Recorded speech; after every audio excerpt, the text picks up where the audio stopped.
ni amazi meza ari ku giciro gikeya, ubundi tewe nuko nk'ubijerekani tuyivomera 16.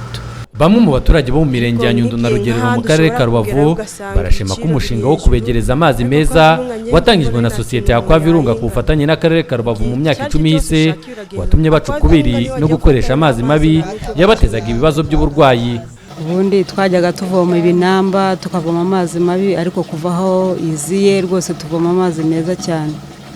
Aquavirunga ni ibintu bafite serivisi imeze neza isaha n'isaha, aho iyo ugiye muri Aquavirunga abakozi baho barakwakira neza. Uyu mushinga watangiye gukwirakwiza amazi meza mu baturage batuye mu mirenge 10 muri 12 igize akarere ka Rubavu kuva mu mwaka wa 2007.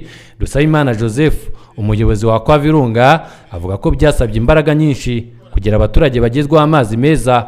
Ubu bakaba bishimira ibyo bamaze kugeraho nyuma y'imyaka 10 bakorana n'akarere ka Rubavu kwegereza abaturage amazi. Yabashije guha kuvana ku bihumbi 70 by'abaturage bari bafite amazi mu mpera za 2007 bagera ku bihumbi 70.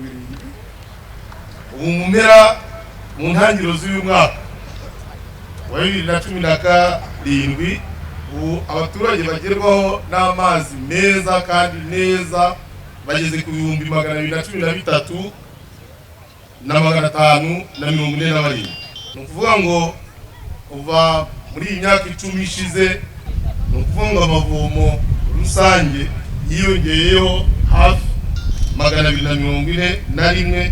Abafatabuguzi bafite amazi mu ngo zabo, bivuga ko ndetse abafatabuguzi b'amazi bihariye bafite amazi mu ngo zabo biyongereyeho hafi 2437. Ariko akaba yagaragaje ko hakiri zimwe mu ngorane bahura nazo zirimo kugira ubushobozi buke bwo gusana amasoko n'imiyoboro y'amazi ayashamikiyeho yangijwe n'isuri mu mwaka wa 2006, ndetse no kubona ubushobozi bwo kuvugurura no kwagura uruganda rwa Yungwe Bikore na Mizingo Mutura. Ibi akavuga ko biramutse bikemutse byakemura ikibazo cy'abaturage batuye mu misozi miremire batarabona amazi meza.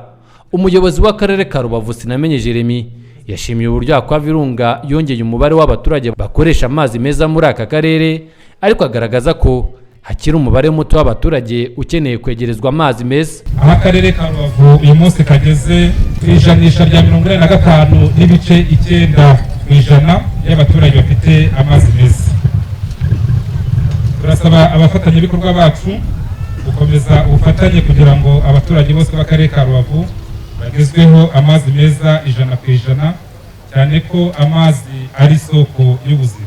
Ambasaderi w'Ubuholandi mu Rwanda Frederic Deman yagaragaje ko Aquavirunga amazi kwirakiza mu baturage adahagije ugereranije n'umubare w'abafatabuguzi baba bayakeneye.